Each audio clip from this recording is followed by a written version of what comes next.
Yo, welcome to the Holy Shhh Podcast for NXT Heatwave 2024 in Toronto, Canada.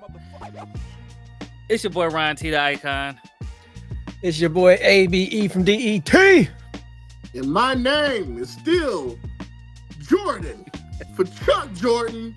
But shout out to my girl Kalani Jordan. Yeah. So we're going to get there, but man, this is how you put on a PLE. Take notes. Take notes, Triple H, because last night was bad, man. Tonight, it made up for it tenfold. Shout out to Shawn Michaels. Shout out to apparently Ava. Hey, both of them put on shows right now. They both for booking. The booking on this.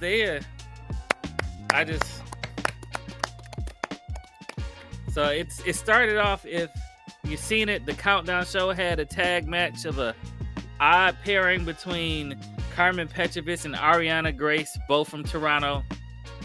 They took on Jasmine Nix and JC Jane. And JC Jane came in with the Cody mask over her black mask. Shout out Cody. Yeah, I thought you'd like that. And Chuck, what did you think of this match? I enjoyed the match, but what did you think of it? It was a solid starter. You know, I thought they could have went a little harder, but for a Countdown show, you know, I know they got time restraints. They don't really got all the time in the world to really let loose. And, you know, they got to let them know that, hey, y'all got to hurry up for the main event. But even just for a pre-show, I thought this was kind of more entertaining than half the stuff we watched yesterday. Yeah, I definitely agree. Like Abe missed it because he hopped right in as soon as the regular show started. But No, I got it. I caught this match. I was kind of in and out, but I did catch it. So shout out to them representing Toronto. They are a losing city right now with Drake and everything. So for them getting the win for their city, shout out to Six for getting it done. This was a hell of a match, you know, even though they separated later on in the show. I thought they were going to stay a tag team. But yeah, I think they're going to end up staying a tag team, though. I think this is something in the works. But I liked it. I liked it a lot. I liked the way they won. Ariana Grace has been known to kind of get some little cheap stuff in. And Carmen Petrovich was getting pinned. She snuck up, pulled Jasmine Nix's hair, which turned it to the other pin, and they got the win. So Ariana Grace and Carmen Petrovich gets the win for Toronto. They needed it. I like Ariana Grace, man. Her character, everything, her mic skills. She could be something on the main roster, seriously. And she looked good in the ring today, too. This was the best I've seen her in the ring. Yeah. So shout out. But then the show started right. No. The show started. The show. Yeah. The show started. It started with the North American Championship match. Obafemi and Wes Lee, known as the best North American champion of all time. That's what they were calling him. But what'd you think of this match, Abe?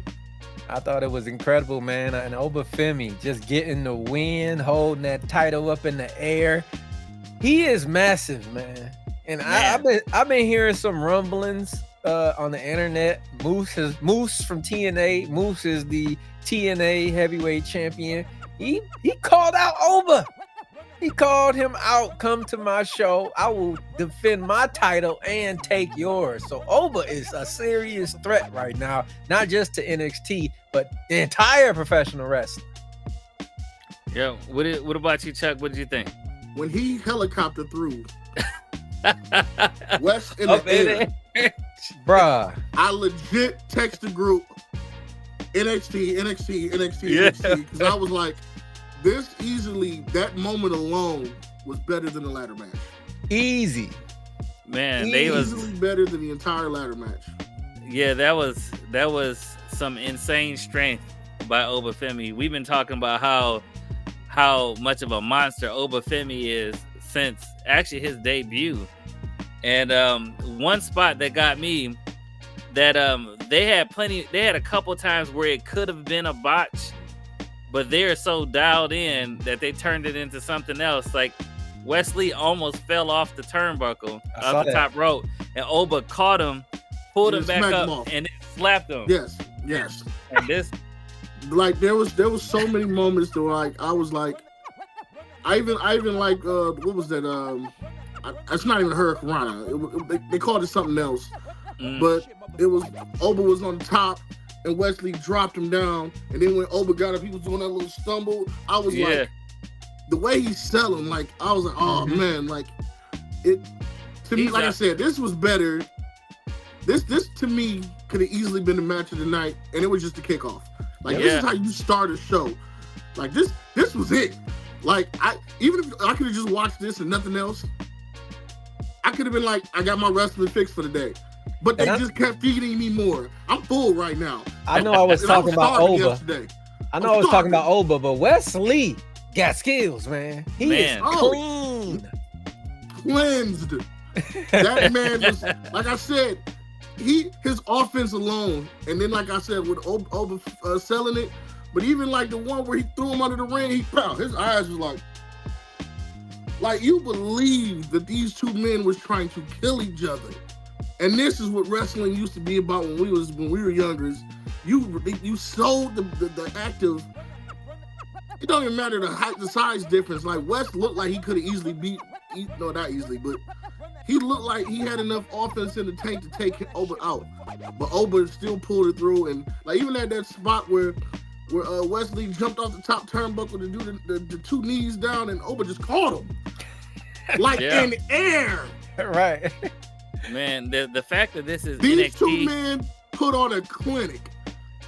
Yeah, just for a big man versus a smaller guy, this is how you get it done. And the thing about this is that NXT kept getting looked at as the developmental brand, which it is, but these two guys are definitely, in my opinion, are ready for the main roster already, which means there is more great matches to come between Wesley, whatever he does in NXT, and Oba Femi as he continues to reign as the North American champion.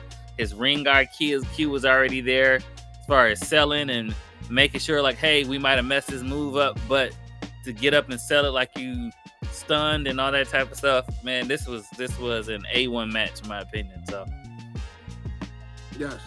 Next up, we had the North American Championship defended by Kalani Jordan versus Sol Ruka, and these two have been two of my favorite women in NXT for quite a while. Sol Ruka, one of the best in the company right now, in my opinion.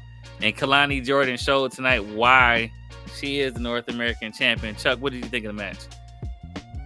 This match was an A++, in my opinion. Like, you saw how, even though they knew each other and they even said that they worked out with each other, they still was bringing different stuff that each one didn't know. Even though they still brought moves each other knew, and you see how they kept trying to counter each other. But they still both reached in their bag of tricks and was like, nah, we might be cool, but I'm going to that next level with you. And like I said, it's two matches in already, and I literally was already stuffed of wrestling. But after being starved yesterday. Yeah. Right. And as a big guy, y'all know I enjoy it. I wasn't even gonna go there, but since you did, yes, that you God damn it, that means a lot now. Man. All right. But when I saw this, I enjoyed the match, but I just knew Kalani was gonna win. She just got the title, and NXT is not good. They're not known ever for passing around belts. So I just knew Kalani was gonna win. But at the end, let's pull this back up for a second. At the end, bro. Was I the only one during this moment hoping that she was about to pull a Kevin Owens and go heel? Oh, no. yeah. I was like, please, just take her head off and go heel for me. I did notice when Kalani was fixing herself and she went to raise her hand with the belt. My screen went black. I don't know if anybody else did that. I saw what happened. Did something pop out or something? Yeah, Kalani said sometimes you gotta pop out and show people. That's what. Puppies? That's what. Wish we were there live for that. Wait, where's this screenshot? I gotta pull this up. What the hell? I missed that. No, the screen went black. Yeah, the screen went black because she had to fix it. Everything went black.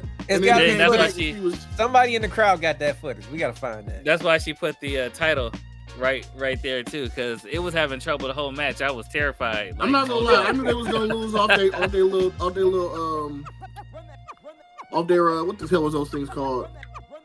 I posted in our group chat. What the hell was the things called? Those quotes. Kalani quoted Jordan. Oh yeah, quoted LeBron. I'm like, you already know this is going. Jordan going over tonight. Yeah, definitely. Yeah. What did you think of the ending of that match though, Abe? Just quality wrestling. We give women sometimes a hard time because they're not the most athletic species on the planet. But then you get a botch from time to time. But this was clean. This match was clean. Kalani with her, what did she call it? The springboard back. Just clean, man. The whole match, I enjoyed it from beginning to end. It was the proper winning. The proper winner. Like me, I'm a big fan of baby faces versus heel. That might have been my only critique of this match. I didn't know who to root for. And I like, they both was the good guy to me. And I like a heel doing some shady shit from time to time. That's why I hinted at the end. Hopefully she a clothesliner. But other than that, flawless victory. Yeah, that Poison Rana off the top rope to set up her split leg moonsault. I thought she could have pinned her without the moonsault, but I'm happy she did do the little moonsault move. But yeah, you seen Soul look like her soul was so ripped out of her. After that move, like she was going for that soul snatcher, and Kalani grabbed that leg, because if she would have caught that soul snatcher, it would have been over. It'd have been lights. Nobody kicks out of that. So that's why I think that there will be a rematch at some point down the line, and so Ruka will hold that title at some point. But right now, it is Kalani's time. So shout out to Kalani Jordan. Jordan goes over LeBron tonight. Exactly. So, I ain't gonna lie. After tonight, I would love to see Soul. Even though I think the North American could technically be hers, but I would love for her to go against Roxanne Perez. Ooh, yeah, that I would take. Too. That heel versus babyface. Give me that right now. Yes. Yeah, I'll take that too. So Ruka's definitely climbing up the ladder, and maybe this was it for her. Maybe this was her shot at the North American Championship, so they can shift from that to the NXT title. Definitely. And speaking of more titles, which I like that this entire PLE was putting up the title matches. There were no titles left out of the PLE, unlike other pay-per-views, PLEs where titles are mysteriously missing. It was the NXT Tag Team Champions, Nathan Frazier and Axiom versus Chase U, and they put on a tag team clinic. Chase U has not really been known to be high flyers, but today they put on a clinic working with some high flyers. Duke Hudson was very impressive with some of his moves that he's putting on as a big guy. Chuck, what did you think of this match? I know you're not a fan of Chuck. You were not really a fan of Chase U yourself either. But they look good tonight. What do you think? I honestly have been watching through since the last pay-per-view, and I forgot which one that got the long hair part of the champions. Oh, Frazier. Nathan Frazier. So Frazier's been kind of like busy. Yeah, double duties. Where Axiom's like, no, we got to practice. We got to do this. We got to train. We haven't really been cohesive. And he's like, oh, we'll get to it. We'll get to it. We're good. We'll get to it. We're the champs. We're good. And then the day he was like, all right, I'm focused. I'm zeroed in. He's like, no, are you really? Because we haven't been together since like last time. He's like, we're fine. And they still go out there and show like they kind of was struggling for it, like the storytelling alone between them. Yeah.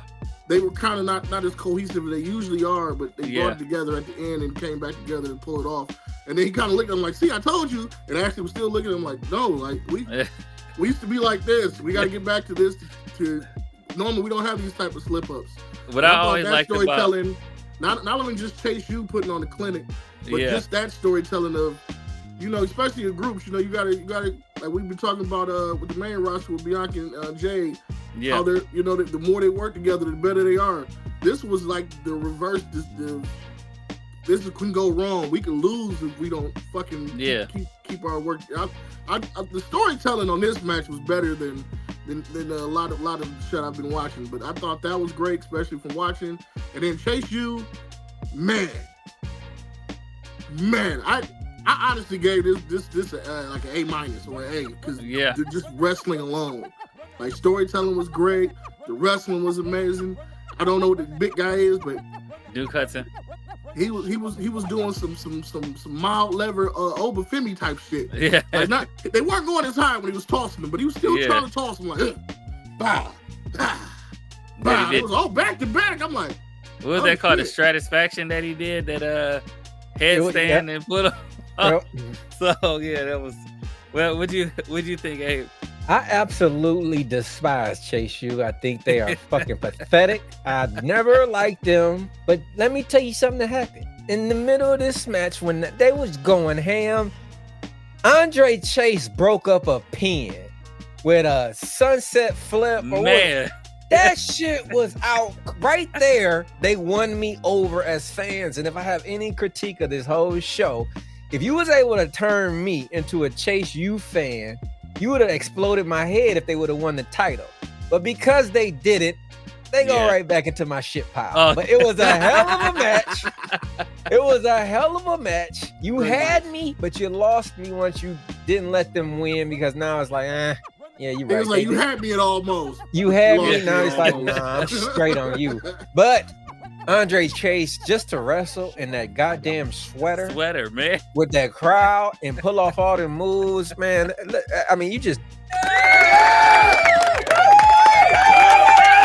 shout out Chase U, man. You had me for a second. I may still join the university, but not yet. Not yet. Hey man, look, they put on another match like this. I don't know if they got it, but I'm gonna buy a Chase U shirt. Or have one made. You do that. That's only if they have another match like this. I'm not. They gotta do one like this or better. Right. But I'm letting y'all know, Chase U. If y'all, I'll buy merch, and that's saying a lot for me because I only buy merch from those I really like. Right. Yeah, Thea Hale have won me over. That's how I became a Chase U, kind of a Chase U fan, because of Thea Hale. She's been putting on some pretty good matches as well. Hold on, let me get my tears together. I gotta cry. Yeah, I've been following her on Instagram. Yeah, she got a nice. I'm talking about the next match. Man. The next match. I'm already crying. Right. And the next match is I'm sorry, Chuck. My baby Lola. NXT Women's Championship match. Roxanne Perez, aka Little AJ Lee, versus Lola Vice. This match was fantastic as well, and still NXT Women's Champion Roxanne Perez. I'll start with you, Abe. Yo, this match was out cold. Lola went to another level. She stepped everything up. Last week with the mic skills, pulling at our heartstrings. This week with the moves. No, like I said, another women's match. No botches. Or at least I didn't see any that was like blatantly, obviously clean wrestling. Oh, I take it back. One of those Roxanne Perez's finishing moves at the end was a little, but I give her credit because doing 5 of them back to back to back, that take a lot of energy. Yeah. I don't think nobody could have done all 5 perfect, but she got the last one at the end perfect. And then they didn't go through the table, but that happens all the time in women wrestling. Yeah. They're only like 90 pounds. They need to get some women's tables or something. Yeah, they still sold it pretty well. Yeah, they still sold it. And I like the fact that I hate when you don't break the table and then they try to pick them up and do it again. Fuck that. Just keep going. Just move on. I appreciated that. Keep the match going. But Lola won. Her stock went up. Perez won. She's still a dominant champion. Win-win for both women. All right, Chuck. I know you sad about the outcome, but I am. But it reminded me of like Goldberg's spear when somebody would kick out of it, or Brock Lesnar's F5. The fact that most people take 1 or 2, and then they down for the count. It took 5 to put Lola down. To me, that was the storytelling on it. It was like. Perez was, I don't want to do anything to win it, but it was like it took 5 pop rocks to put her down, and she messed her damn hand up, and that just constantly kept going targeting her hand. Right. Yeah. I love this match. Just I wanted Lola to win, but I ain't gonna lie, man. When I saw Roxanne come out, kind of was like, ugh. She had that LeBron James draft day white on, man. Yeah. Oh, I'm a fan man. of both, but I really wanted Lola to win, but I'm not mad at the result of Roxanne with the Prodigy. Right. Especially considering she showed it. It wasn't like, some women and they get the cheap roll up. No, she was like, I'm gonna hit my finisher on you repeatedly until you can't get up no more. Hey, Because I Ron, really desperately want to win. I got a question for you, Ron. I just got back into NXT, but when Perez lost the title, it was from an injury, right? So her reign was interrupted, right? Yeah, so she won against one of the toughest Japanese champions. I can't remember her name right now. But after the match, she passed out or something like that. So and she had an injury, so she had to relinquish the title. And then she didn't just come back and get a match right away. They made her start from the bottom and work her way back up. Which, in frustration, she turned heel. Which they did it properly, and she is owning this heel that's role. what I was saying. She making up for that, missing that moment of her long reign. She is clearly making up for it now. Yeah, and I think that this heel persona is a whole lot better than her babyface persona because she gets to be a little bit more ruthless and aggressive. And as you said, she put Lola Vice in 5 Pop Rocks.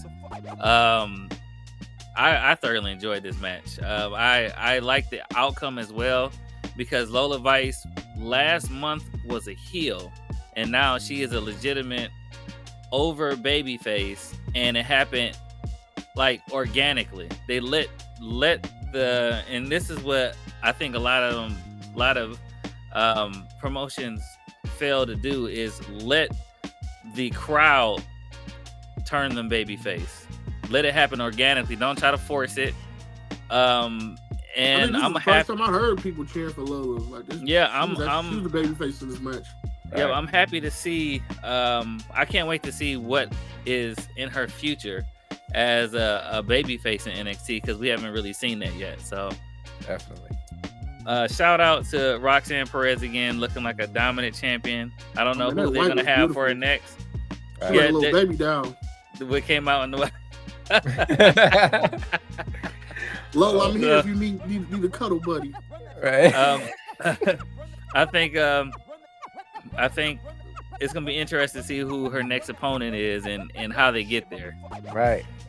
I still say it should be Sol Ruka. Sol Ruka, that'd be nice. Roxanne Perez. If not, give Lola a rematch. Yeah, I think I want to see Sol Ruka, but I want it to be a little bit further down the line. So if the title change does happen, it could, be after a few more defenses by Roxanne. Yep. And last but not least was the main event, which was another A+ match.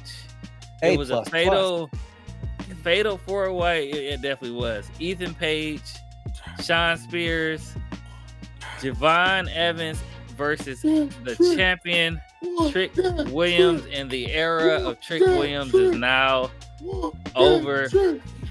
Ethan Page is your new NXT champion, and it was done. I wish you would have had the photo of when he was pinning him. The look on his face. Was like, Trick was pissed. Oh shit! He was like, no! Trick was man. pissed. This was a high flying.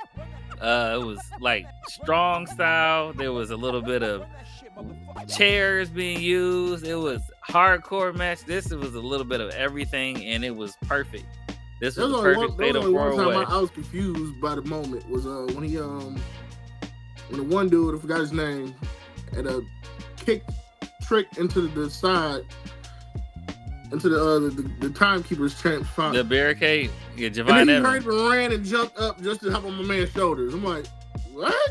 Like, y'all got 4 guys. Yeah. Somebody else could have took that spot. You didn't have to run back in and do that. I don't know. I think the thing was that he took out Trick.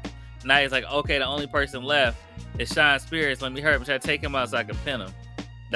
But he's also, they've been talking about him being 20 years old, which meaning like he was very inexperienced. He made some little mistakes, and that could be looked as inexperience right there of him trying to hurry up and try to jump on the fresher guy basically, and he got put in the C4. So Chuck, what do you think of the end of this match? Trick losing without getting pinned. Yeah, I think this sets up a Trick for a rematch. Or hear me out. Or Trick to the main roster of SummerSlam. Ooh. Which main roster? I have no idea, but it's a little thick up there right now. You might want to hold him off. It's a little heavy up in the main roster. Yeah, a little bit. I was thinking that too, though. But Trick to the main roster. Trick's time is definitely coming. What you think, Abe? You know, me it's being that or Trick versus Obafemi. I'm gonna give y'all a little insight here. You know, I'm the AEW aficionado of our podcast. I've been watching it from day one, and I'll never stop. And from day one, there were two massive heels in AEW. There was 1A and 1B. 1A is, of course, MJF, the greatest heel that exists on this planet Earth. But Ethan Page was right there, and they were so close that they had to choose who's going to be our heel. So Ethan Page, unfortunately, got pushed down. But I knew this whole time, if he ever got the opportunity, he would shine. So for Ava and Sean to put this belt on him, they see what we saw in AEW the whole time. He is a top heel. And for those who are just now being introduced to Ethan Page, you ain't seen nothing yet. When he really go into his little sinister little bag, his little shitty ass rich boy ego personality, you are going to despise this man. So putting the belt on him is going to elevate all these baby faces that you got out here. They have a true heel now who will make them look like a goddamn god, whoever takes this belt off of Ethan Page. So shout out to Ava and Michaels for seeing a star. I was shocked they put the title on him this quick, but hey, he deserved it, man. Yeah, I was waiting to hear your take on it because I agree with you. Man, I agree. I'm not mad at it. Like I said, to me, it was like you said, where do I see Trick for Trick next? It was either Trick gets a rematch, or him versus Obafemi, or go to the main roster. Because right now, you're not gonna take the belt off of Ethan that fast. No, you're gonna definitely give him a rematch, but he's gonna lose. So it's either A, you send him to the main roster, or B, send him to another title. Yeah. I think him versus Oba would be a nice match, even though I'm taking Oba over him. But yeah, I still think that'd be a good one. Him versus Trick.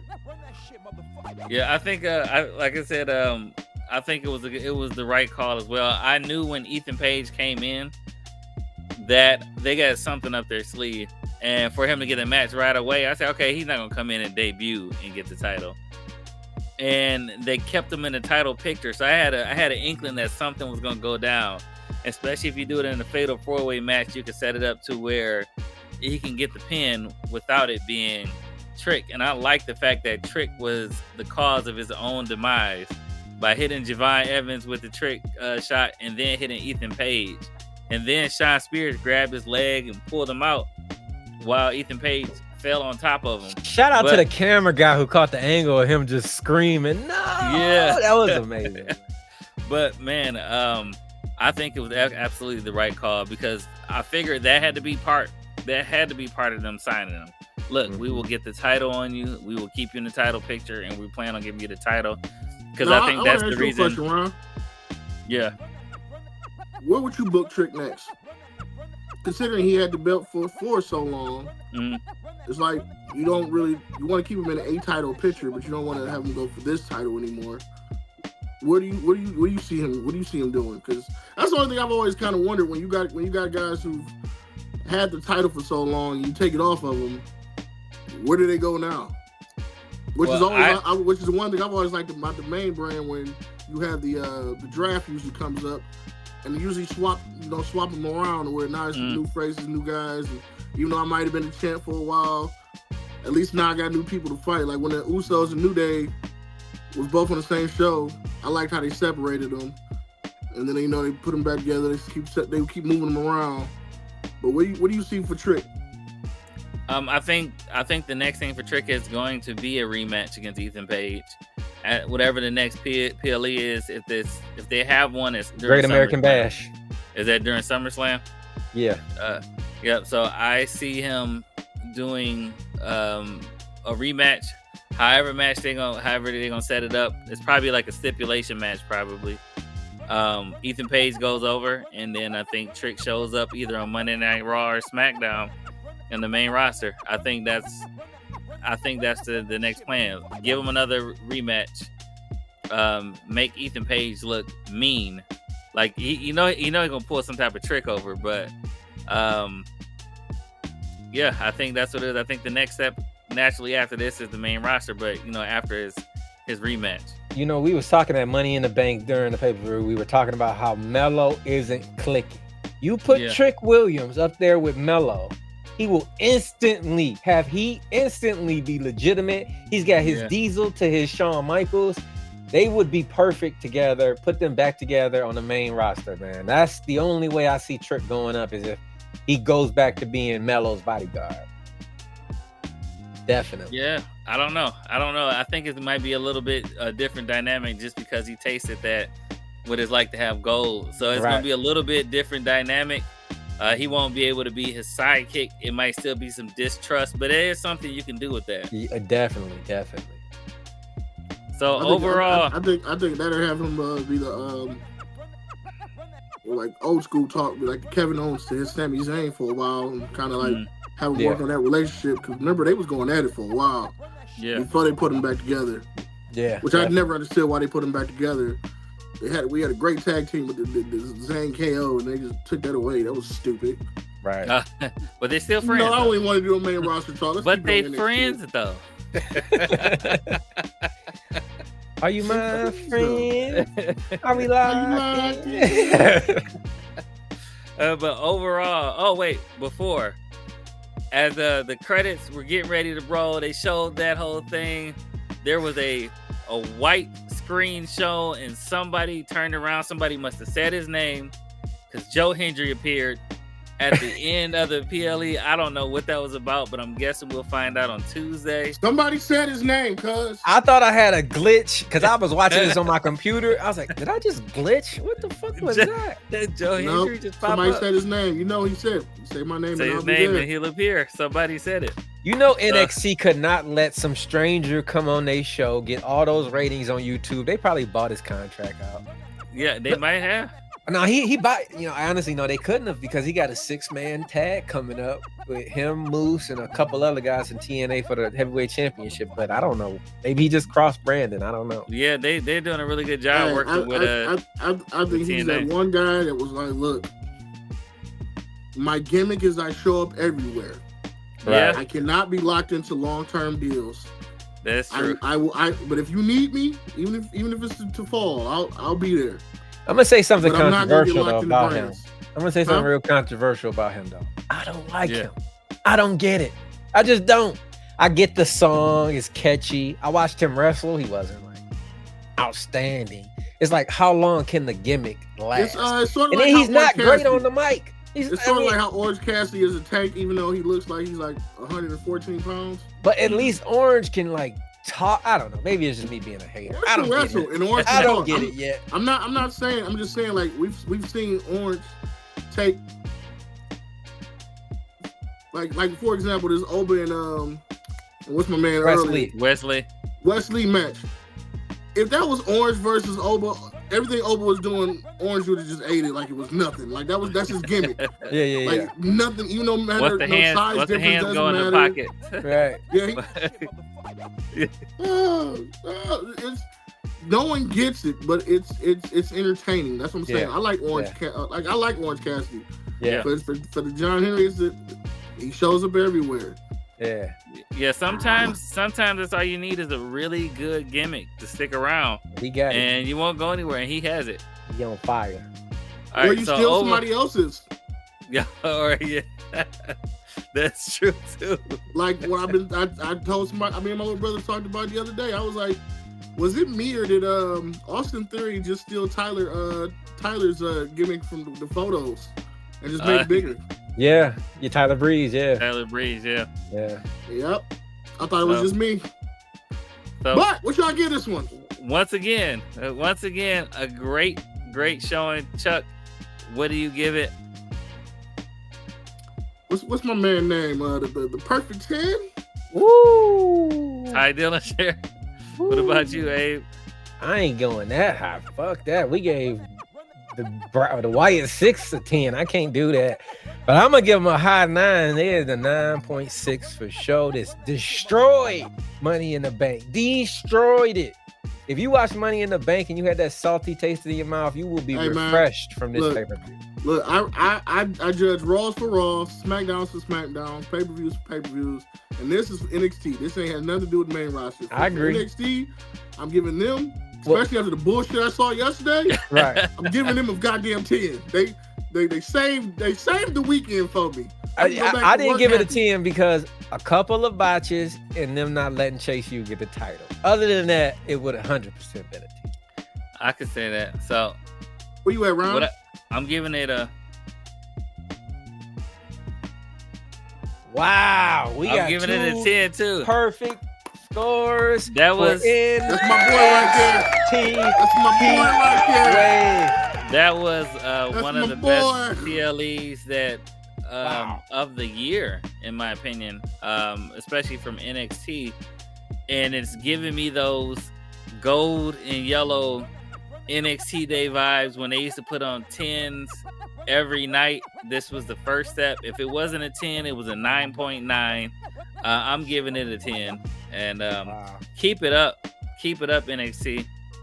Yep. Like it got me so high. I'm ready for tomorrow. I'm ready for what Raw's going to throw at me tomorrow. We will see. You know, they got to explain CM Punk and Seth Rollins right now. Right. Yeah. Well, they already. Adam Pearce was online. He's already announced that Drew McIntyre is suspended. Definitely suspended. Yeah. AKA his wife is having surgery, so he's gonna be with her for a while. I just know they said Seth Rollins is highly pissed. Yeah. And not only the miscount, but also the CM Punk fucking him over. So now we know since Drew is gone, we will be getting Seth Rollins, CM Punk, Bad Blood for sure. All right. Until next time. Till we tomorrow. will see y'all tomorrow. God damn, there's a lot of wrestling, dog. Monday night. I know it was a lot. Like we don't have days off anymore. I know days off. What's that? What's that? What is that? So until next time, Monday Night Raw. Tomorrow night, it's your boy Ron T. The Icon. And it's your boy AB from DET. And I'm still Chuck Jordan. It's the Holy Shhh Podcast. We out. Peace. Yerp. Media.